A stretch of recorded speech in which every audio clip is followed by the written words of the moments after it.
with Tom Brady ahead of this year's NFL draft about wide receivers. So think about it. Arians is like, hey, Brady, who do you want? Who do you like? How fast? How tall? You want AB? Okay. You need Gronk? You got it. Are there 3 downs, 4 downs? Who cares? Almost tossed the Lombardi in the waterway? No problem. Got drunk at the parade in front of the whole world? Boom, jackpot. Now let's compare that to the Green Bay Packers situation with Aaron Rodgers.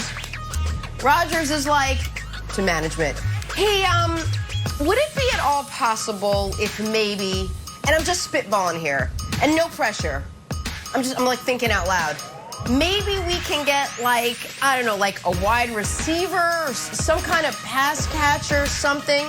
Packers are like, hey, Aaron, not only won't we, we're drafting your replacement.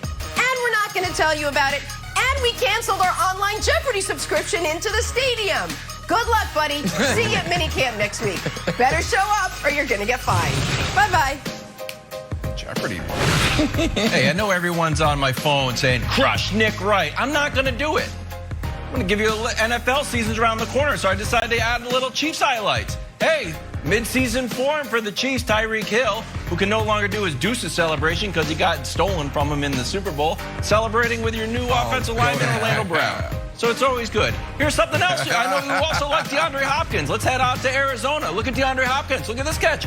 Oh, DeAndre Hopkins. See, that's fun, Nick. It's not all about the Lakers. And finally, the gift that keeps on giving. He's going to be the Grand Marshal at a Detroit road race. So he showed up to his press conference looking beautiful. Dan Campbell, you're my favorite coach in the NFL, second favorite to the obviously legendary Bill Belichick. But Nick, football's around the corner. I wanted to give you a little olive branch, cheer you up a little bit. When you got great plays like that and great coaches like Dan Campbell, there's a bright sports horizon in your future. I wish I could punch Wild in his stupid. Why be nice? I want to wrap it up. No, you're not. I know what you're doing, and it's Phoenix making orange. me angry. It's Sun's orange. Yes, please. Phoenix orange. Phoenix orange. Oh God, dog it, Jenna. Dame and the Blazers got eliminated by the Nuggets last night in Game 6. Dame Lillard posting a Nipsey Hussle lyric on IG after the game said, quote, how long should I stay dedicated? How long till opportunity meets preparation? We discussed whether that was a haiku this morning. Brandon, Dame's IG post was blank. Finally facing reality, Jenna. I get it. I understand it. Look, the last 4 to 5 playoff appearances for them, they've been bounced in the first round. That's not good. I don't think there's anybody out there that thought in the last 5 to 10 years that, oh, this is the year the Blazers are going to win the title. This is the year. This definitely is the year. Now, Dame is phenomenal. We all know that. But everybody knows that, man, he may just be a little too loyal.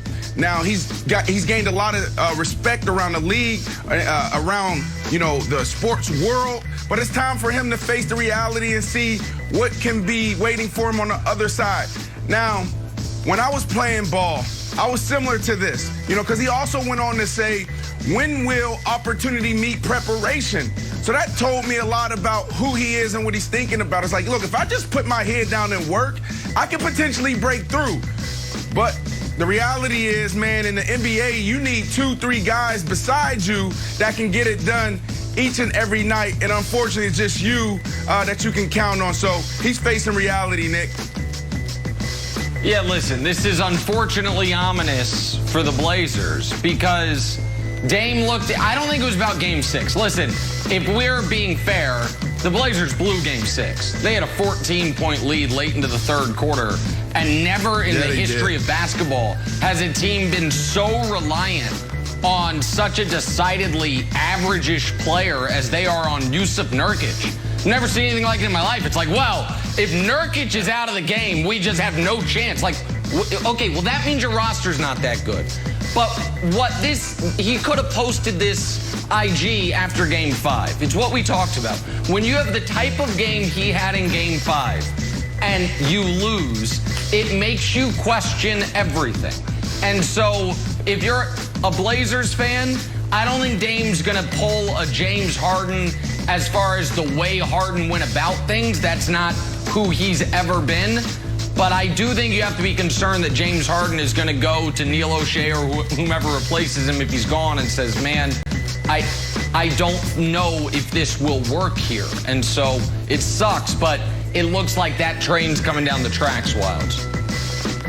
Okay, I've got two emotional answers. I'll first start with this rap lyric. You got Nipsey Hussle. I'll give you Dipset. Welcome to New York City. Welcome to New York City. I won't do the whole thing. The cam comes on. So, come on down to New York. Well, you saw the Garden rocking. You know that New York is on the wave. Oh, there's Dipset. You can do a remix with Dipset. Dips are back. Or, here's a way for you to go, because I think, and Nick, I want to ask you this question. We know that Dame is so loyal. I don't think he wants to scorn Portland when he's built a lot of his reputation and career earnestly by loving Portland and staying there. Yeah. What if he said, you know what? I want to go home. I want to go to the Bay. I want to play with the Warriors. I feel like that's an okay thing that everybody in the NBA man, a loyal guy makes that happen. They send Wiseman, they send their picks, and all of a sudden you've got three monster shooters on that squad. You want to? No. There's only one way it doesn't scorn Portland, is if they get a real return. And if you're Dame and you want to extend this, what about playing with Zion? They got all those picks. They got Brandon Ingram, who you can theoretically build around. That's something Golden State won't work. But New Orleans could if Dame believes Zion is going to be a super-duper star. So that maybe would work. Then what are they going to trade? What are they going to trade? Tell your boy LeBron James to make something happen, man. He's in the general manager season now. He just got bounced for the playoffs. Yeah, figure. No. Keep AD. Keep AD. Put him on ice for the summer. Well, then they can't make it happen. LeBron back to Portland. LA. Star last night, Devin Booker balling. We'll take him in Brooklyn. 47 in the Game 6 closeout win over the Lakers. You have too many jerseys already, Brandon, from Brooklyn. Then after the game, LeBron signed, speaking of jerseys, LeBron signed a jersey for the young superstar. That was good, Jenna. That was good. In the Suns series with the Nuggets. You can only wear 5 at any given time. You want 6. Brandon, Booker's performance last night was blank. It was water. I mean, it was amazing from the start. You had Crowder come out, knock down a couple threes. He hit a 3. You saw it in his eyes. I mean, I don't even know if he ever touched the rim. It felt like I was watching my cousins play NBA Jam. Remember that game back in the day where they say he's heating up, but then he's on fire. I mean, it seemed like this dude was making shots with his eyes closed. The NBA is in a good position. You got this young Booker who's phenomenal. I know Zion's not in the playoffs, but he will soon. You just talked about him and Dame potentially teaming up. You got Mitchell. You got Ja Morant. Man, these young dudes are ready. And like you said, Nick, they're saying my time is now. That's right. I mean, this is how stars are made. Guess what? Guess what Devin Booker, if he didn't already know it, learned yesterday? 47 in a playoff elimination game is worth about 5 70-point regular season performances for a bad team. Devin Booker scored 70 a couple years ago, and nobody cared for more than 12 hours. But that game last night, that's how you become an NBA star. On the biggest stage and in the playoffs, showing up like that. Devin Booker, superstar, possibly. Let's see him in the next round. Unquestioned star of this league. One of the stars of this league, pardon me. No doubt about it, after last night. My answer is anger-inducing. Game getting out of hand, pretty much over. Devin Booker on the break decides to throw down a big dunk. 50. And you know who didn't like it? The Lakers bench. Hey, why'd you do that? We're the only ones allowed to celebrate on Jay Crowder. He said, what's up? What's up? You guys are going home. So congratulations, Devin Booker. Also, speaking of poor sportsmanship, LeBron bounced, didn't shake anybody's hands. It's a crime when Tom Brady does it. If LeBron does it, it's fine. NBA post. He did not shake anybody's hand.